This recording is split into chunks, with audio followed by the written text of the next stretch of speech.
వద్దు, ఇంకేం చెప్పకండి. వద్దు. ఒక అమ్మాయి మీ వల్ల సూసైడ్ చేసుకుని హాస్పిటల్లో ఉంది. స్వయంగా మీ అమ్మాయి ఫోన్ చేసి పెళ్లి ఆపించు అని చెప్తున్నారు. కానీ మీరు మాత్రం అవేమీ తెలియనట్టు, ఏ పాపం ఎరగనట్టు జాతకాలు పట్టుకుని నన్ను పెళ్లి చేసుకోవడానికి వచ్చేశారు. ఏం చేస్తున్నారు సార్ మీరు? కొద్దిగా మనసు అనేది కూడా లేదా మీకు?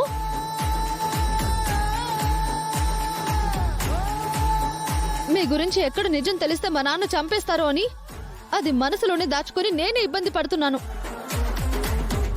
అది మీరు అర్థం చేసుకోకుండా మళ్ళీ పంచాయతీ పెట్టి నన్ను పెళ్లి చేసుకుంటానని మా నాన్న దగ్గర డ్రామాలు ఆడుతున్నారు. ఈ పెళ్లి జరిగితే మా నాన్న పరువు నిలబడుతుందని ఆయన అనుకోబట్టే నేను మీ గురించి ఏమీ చెప్పలేకపోతున్నాను. మీరు దీన్ని అలసుగా తీసుకుని నన్ను ఆడుకోవాలని చూస్తున్నారు. అయ్యో అయ్యో రామ, నేను దీన్ని అలసుగా తీసుకోవడం లేదు. అయ్యో, నువ్వు నన్ను తప్పుగా అనుకోవడానికి ఆ రాక్షస అస్మితనే కారణం, నేను కాదు రామా. ఇప్పుడు అస్మిత సూసైడ్ చేసుకోవడం కూడా డ్రామా అని నా డౌట్.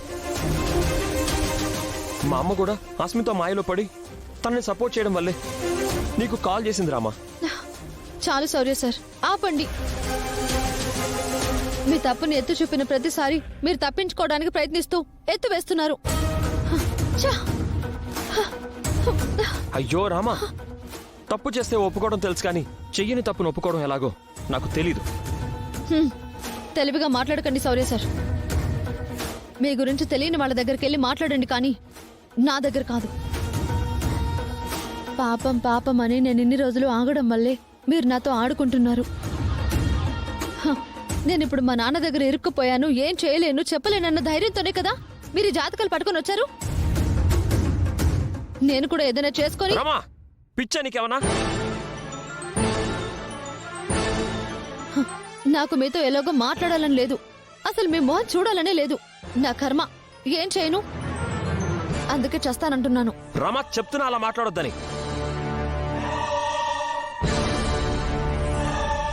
నీకు నా మీద నమ్మకం లేకపోతే నాతో నడవాల్సిన పనే లేదు.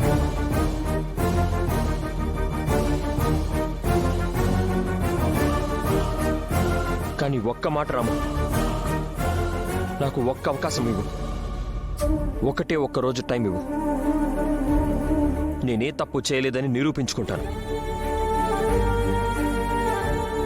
అలా నిరూపించుకోలేకపోతే ఇక ఈ జన్మలో నీకు నా మొహం చూపించకుండా వెళ్ళిపోతాను.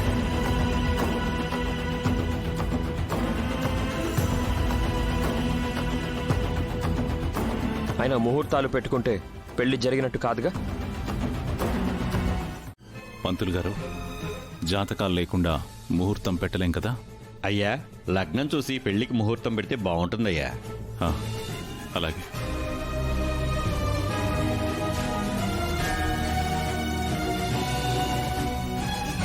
ఏంటే బియ్యంలో రాళ్లు కనపడుతున్నాయి గాని ఇక్కడ మాటలు వినబట్టలేదా? జాతకం కాగితాలు ఎక్కడున్నాయో చెప్పచ్చుగా. మీరడిగితే చెప్పను. అడగాల్సిన వాళ్ళు నేనడిగినట్టు నన్ను పెళ్లికి రమ్మంటే అప్పుడు చెప్తాను.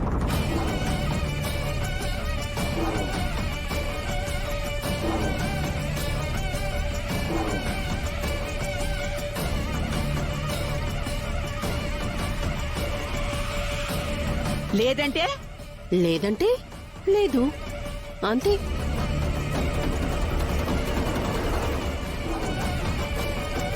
భలే చెప్పావు అత్తయ్య. అస్సలు తగ్గొద్దు, మామయ్య తగ్గొస్తాడు. కూర్చోండి.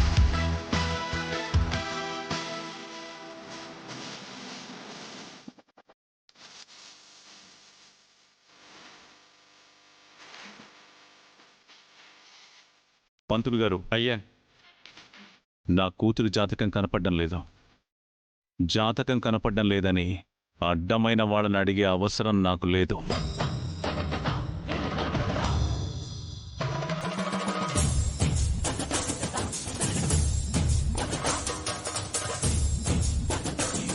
లగ్నాలు జాతక చక్రం పక్కన పెడితే అమ్మాయి రాశి నక్షత్రం నాకు తెలుసు. కృత్తికా నక్షత్రం వృషభ రాశి. రాసులు చూసి పెట్టుడు ముహూర్తమైనా పెట్టండి. ఆవేశపడకురా రఘు.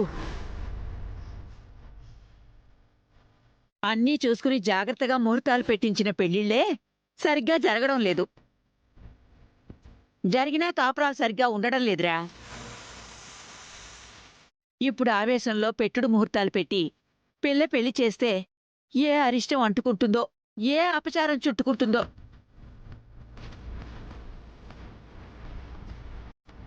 నూరేళ్ల పంటరా ఈ పెళ్లి. అది పచ్చగా ఉండాలి కదా. ఉంటుందిలే అమ్మా, ఇంకా నువ్వేం చెప్పకు. పంతులు గారు, పెట్టేసేయండి ముహూర్తం. అత్తయ్య అత్తయ్య, రామ జాతకం పూజ గది దగ్గర భగవద్గీత పక్కనుంటుంది చూడండి. ఓసారి వెళ్ళి చూడవే.